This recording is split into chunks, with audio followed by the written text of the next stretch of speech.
जय श्री कृष्णा। राधे राधे दोस्तों, स्वागत है आपका अपने प्यारे से चैनल सनातन ज्ञान रहस्य में, जहां हम आपको बहुत अच्छी अच्छी बातें एवं आपके जीवन को सुंदर बनाने के लिए बहुत ही सरल उपाय बताते हैं। तो ये वीडियो को पूरी देखना और हमारी वीडियो के लिए कोई सुझाव हो तो कमेंट बॉक्स में जरूर लिखना। तो चलिए शुरू करते हैं आज की वीडियो।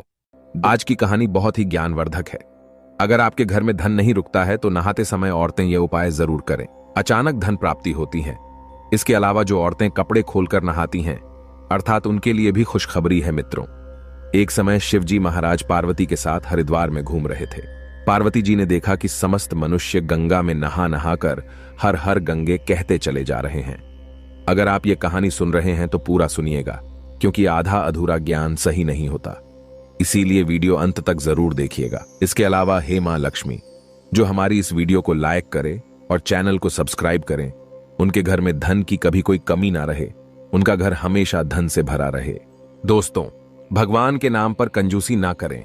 सबसे पहले अपनी पूरी सच्ची श्रद्धा से कमेंट में हर हर महादेव, ओम नमः शिवाय, राधे राधे जरूर लिखें। दोस्तों, जब पार्वती जी ने देखा कि समस्त मनुष्य गंगा में नहा नहाकर हर हर गंगे कहते चले जा रहे हैं, परंतु सभी दुखी और परेशान हैं, तब पार्वती जी ने बड़े आश्चर्य से शिव जी से पूछा कि हे महादेव, गंगा में इतनी बार स्नान करने पर भी इनके पाप और दुखों का नाश क्यों नहीं हुआ? क्या गंगा में सत्यता नहीं रही? शिवजी ने कहा, प्रिय, गंगा में तो वही सामर्थ्य है, परंतु इन लोगों ने पापनाशनी गंगा में स्नान ही नहीं किया है, तब इन्हें लाभ कैसे हो? पार्वती जी ने आश्चर्य से कहा कि स्नान कैसे नहीं किया, सभी तो नहाकर जा रहे हैं, अभी तक इनका शरीर भी नहीं सूखा है। शिवजी ने कहा, ये केवल जल में डुबकी लगाकर आ रहे हैं, तुम्हें कल इसका रहस्य समझाऊंगा। दूसरे दिन बड़े जोर की बरसात होने लगी। गलियां कीचड़ से भर गईं। एक चौड़े रास्ते में एक गहरा गड्ढा था। चारों ओर कीचड़ भर रहा था। शिवजी ने अपनी लीला से वृद्ध रूप धारण कर लिया और विवश की तरह गड्ढे में जाकर ऐसे पड़ गए जैसे कोई मनुष्य चलता चलता गड्ढे में गिर पड़ा हो और निकलने की चेष्टा करने पर भी ना निकल पा रहा हो। पार्वती जी को उन्होंने यह समझाकर गड्ढे के पास बैठा दिया कि देखो, तुम लोगों को सुना सुनाकर यूं पुकारती रहो कि मेरे वृद्ध पति आकस्मक गड्ढे में गिर पड़े हैं, कोई पुण्य आत्मा इन्हें निकालकर इनके प्राण बचाएं और मुझ असहाय की सहायता करे। शिव जी ने यह और समझा दिया कि जब कोई गड्ढे में से मुझे निकालने को तैयार हो, तब इतना और कह देना कि भाई, मेरे पति सर्वथा निष्पाप हैं, इन्हें वही छुए जो स्वयं निष्पाप हो। यदि आप निष्पाप हैं तो इनको हाथ लगाइए, नहीं तो हाथ लगाते ही आप भस्म हो जाएंगे। पार्वती जी तथास्तु कहकर गड्ढे के किनारे बैठ गई और आने जाने वालों को सुना सुनाकर शिव जी की सिखाई हुई बात कहने लगी। गंगा में नहाकर लोगों के दल आ रहे हैं। सुंदर युवती को यूं बैठी देखकर कईयों के मन में पाप आया। कईयों को कुछ धर्म का भय हुआ, कई कानून से डरे। कुछ लोगों ने तो पार्वती जी को यह भी सुना दिया कि मरने दे, बूढ़े को क्यों उसके लिए रोती है। और कुछ दयालु चरित्रवान पुरुष थे, उन्होंने करुणावश उस युवती के पति को निकालना चाहा, परंतु पार्वती के वचन सुनकर वे भी रुक गए।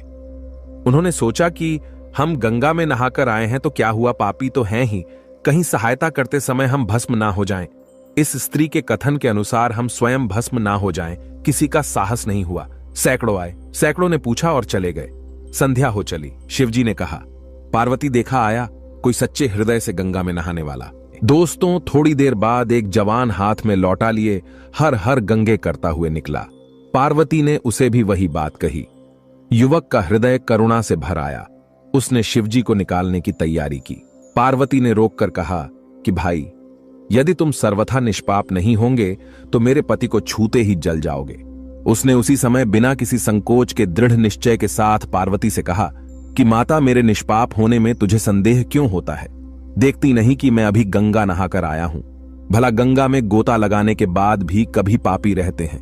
अभी तुम्हारे पति को निकलता हूं। युवक ने लपक कर बूढ़े को ऊपर उठा लिया। शिव पार्वती ने उसे अधिकारी समझकर अपना असली स्वरूप प्रकट कर उसे दर्शन देकर प्रतार्थ किया। शिवजी ने पार्वती से कहा कि इतने लोगों में से इस एक ने ही गंगा स्नान किया है। इसी दृष्टांत के अनुसार जो लोग बिना श्रद्धा और विश्वास के केवल दंभ के लिए गंगा स्नान करते हैं, उन्हें वास्तविक फल नहीं मिलता। परंतु इसका यह मतलब नहीं कि गंगा स्नान व्यर्थ जाता है। गंगा स्नान का बहुत पुण्य भी है। इसके बाद शिवजी ने पार्वती जी से कहा, अब मैं आपको 12 बातें बताता हूं। जो भी मनुष्य इन 12 बातों को नहाते समय ध्यान में रखता है, वह कभी भी दुखी नहीं रहता है। उसके घर में मां लक्ष्मी का वास हो जाता है। उसके घर में अपार धन आता है। घर में कभी भी लड़ाई झगड़ा नहीं होता है। उसका पूरा परिवार हंसी खुशी जीवन व्यतीत करता है।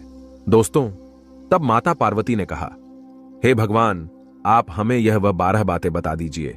इसके बाद भगवान शिव उन बातों को बताना शुरू कर देते हैं और माता पार्वती बहुत ध्यान से सुनने लगती हैं। दोस्तों, ये 12 बातें आप लोग भी बिल्कुल ध्यान से सुनना। इसके बाद भगवान शिव कहते हैं, प्रिय, यह 12 बातें बताने के बाद मैं आपको एक बात और बताऊंगा जो औरतों के लिए है। जो औरतें कपड़े खोलकर स्नान करती हैं, उनके लिए यह बात बहुत ही महत्वपूर्ण है। तो पार्वती जी, इस बात को आप बहुत ही ध्यान से सुनना। तभी शिवजी अपनी वाणी को शुरू कर और बताने लगते हैं। दोस्तों, शिवजी कहते हैं, स्नान करने से शरीर निरोगी रहता है और मन प्रसन्न रहता है। नहाने से चेहरे की क्रांति और शारीरिक आकर्षण में भी बढ़ोतरी होती है। अगर इस नित्य कर्म के दौरान कुछ बातों का ध्यान रखा जाए तो आध्यात्मिक से भी ज्यादा लाभ पाया जा सकता है। नहाने के क्रम में जिन बातों का ख्याल जरूरी रखा जाना चाहिए, अब उन बातों के बारे में बताने जा रहा हूं प्रिय। आप इन बातों को बिल्कुल ध्यान से सुनना। नंबर 1, स्नान करने के बाद लोग शुद्ध होकर पूजा पाठ आदि सारे काम करने के योग्य बनते हैं, इसलिए सुबह को ही स्नान कर लेना चाहिए। नंबर 2, शास्त्रों में कहा गया है कि स्नान करने से इन 10 गुणों की प्राप्ति होती है। रूप, तेज, बाल, पवित्रता, आयु, आरोग्य, निर्लोकता, तव और मेधा। नंबर 3, लक्ष्मी, धन, पुष्टि व आरोग्य और स्वास्थ्य चाहने वालों को हर मौसम में और हर दिन स्नान करना चाहिए। नंबर 4, शास्त्रों में कहा गया है कि सुबह स्नान करने से पाप का नाश होता है और पुण्य मिलता है। ऐसा कहा गया है कि सुबह नहाने वालों के पास नकारात्मक शक्तियां नहीं भटकती, इसीलिए सुबह स्नान करना ही उचित है। नंबर 5, बीमारी की हालत में सिर के नीचे से ही स्नान करना चाहिए। गीले कपड़े से शरीर को पोंछ लेना एक तरह का स्नान ही कहा गया है। नंबर 6, सुबह की लालिमा छाने से पहले ही स्नान लेना श्रेष्ठ माना गया है। नंबर 7, तेल लगाकर और देह को मल मल कर नदी में नहाना मना है। इसकी जगह नदी से बाहर निकलकर तट पर ही शरीर साफ करके तब नदी में डुबकी लगाना उचित है। नंबर 8, जिन घाटों पर कपड़े धोए जाते हैं वहां का जल अपवित्र माना गया है, इसलिए वहां से कुछ दूर हटकर ही नहाना चाहिए, क्योंकि मनुष्य के सही और गलत आचरण इन्हीं कपड़ों में पाए जाते हैं और ऐसे जल के पास स्नान करना वर्जित है, क्योंकि मनुष्य के कपड़ों में कई तरह के सूक्ष्म कीटाणु होते हैं। इसीलिए ऐसे जल और तट के पास स्नान नहीं करना चाहिए। नंबर 9, नदी में 11 या 21 डुबकियां लगाना अच्छा बताया गया है। नंबर 10, पवित्र नदियों में कपड़े निचोड़ने की मनाही है। नदी में किसी तरह की गंदगी नहीं बहानी चाहिए। नंबर 11, नल की तुलना में झरने का पानी झरने से ज्यादा नदी का पानी, नदी के पानी से किसी तीर्थ का जल, तीर्थ के जल से गंगा जल अधिक श्रेष्ठ माना गया है, शुभकारी माना गया है, सभी तीर्थों में सबसे बड़ा तीर्थ स्थल माना गया। नंबर 12, गंगा माता का कथन है कि स्नान करते वक्त कोई चाहे जहां भी मेरा स्मरण करेगा, मैं वहां के जल में आ जाऊंगी। इसके बाद शिवजी ने कहा, अब मैं आपको औरतों के बारे में बताता हूं जो औरतें कपड़े खोलकर स्नान करती हैं। शिवजी ने कहा, हिंदू धर्म में शास्त्रों में हर एक चीज के लिए कुछ नियम बनाए गए हैं।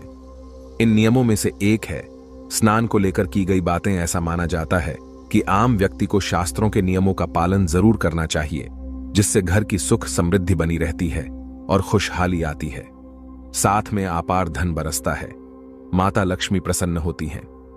दरअसल हमारे शास्त्रों में ऐसी कई बातें लिखी गई हैं जिनका हम पालन सदियों से करते चले आ रहे हैं, लेकिन उसके कारणों के बारे में अभी भी पूरी जानकारी नहीं है। ऐसे ही नियमों में से एक है निर्वस्त्र स्नान करना। आपने अक्सर घर के बड़ों को ऐसा कहते सुना होगा कि कभी भी स्नान बिना कपड़ों के यानी निर्वस्त्र नहीं करना चाहिए। अगर हम पौराणिक कथाओं की बात करें तो निर्वस्त्र स्नान की मनाही का एक सबसे बड़ा कारण कृष्ण जी के समय से जुड़ा है। पौराणिक कथाओं के अनुसार एक बार जब गोपिकाएं सरोवर में स्नान कर रही थीं और वो निर्वस्त्र थी, उस समय बाल कृष्ण ने गोपियों के सभी वस्त्र छिपा दिए। उस समय जब कृष्ण जी ने उनके वस्त्र छिपा लिए और गोपियों ने अपने वस्त्र वापस लेने की प्रार्थना की, तब कृष्ण जी ने उन्हें समझाया कि कहीं भी बिना वस्त्र धारण किए स्नान नहीं करना चाहिए। इससे जल के देवता वरुण का अपमान होता है, इसलिए आपको निर्वस्त्र स्नान न करने की सलाह दी जाती है। अगर आप नहाते समय यह सोचते हैं कि बंद कमरे में कोई आपको नहीं देख रहा है तो ऐसा गलत है, क्योंकि ईश्वर आपको हर स्थान पर देखते हैं। यदि आप निर्वस्त्र होकर स्नान कर रहे हैं तो ये मुख्य रूप से जल के देवता वरुण का अपमान करने जैसा होता है। निर्वस्त्र स्नान से आपको पाप लग सकता है और आर्थिक और शारीरिक नुकसान पहुंच सकते हैं। नहाते समय आपके पूर्वज भी आपको नग्न अवस्था में देखते होते हैं। भूत प्रेत भी आपको नग्न अवस्था में देखते हैं और वह आपके ऊपर चिपक सकते हैं, आपके शरीर में अपना स्थान बना सकते हैं। इसीलिए ईश्वर ने मनुष्य को बचाने के लिए इन सभी बातों का जिक्र शास्त्रों में किया है। यदि आप निर्वस्त्र स्नान करते हैं तो आपके शरीर में नकारात्मक ऊर्जा प्रवेश करती है और आपकी मानसिकता भी नकारात्मक हो सकती है। इसलिए हमेशा आपको यही सलाह दी जाती है कि भले ही आप नहाते समय कोई एक कपड़ा धारण करें, लेकिन बिना कपड़ों के स्नान ना करें, तभी आपके लिए बेहतर होगा।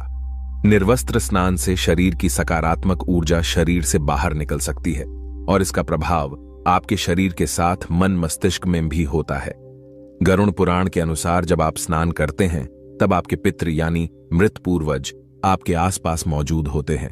यदि आप निर्वस्त्र स्नान करते हैं तो आपको पितृ दोष लग सकता है। दोस्तों, ऐसे स्नान करने से आपके पितरों को तृप्ति नहीं मिलती है और ये घर में पितृ दोष का कारण बन सकता है और ये वस्त्रों से गिरने वाले जल को ग्रहण करते हैं जिनसे उनकी तृप्ति होती है।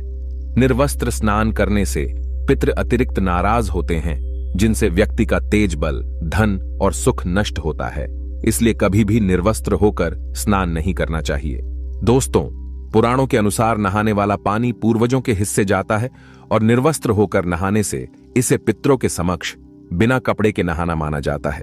शास्त्रों में ऐसी मान्यता है कि यदि कोई निर्वस्त्र स्नान करता है तो माता लक्ष्मी उससे रूठ हो सकती है। इससे आपकी कुंडली में धनहानि के योग्य बन सकते हैं और आपकी आर्थिक स्थिति खराब हो सकती है।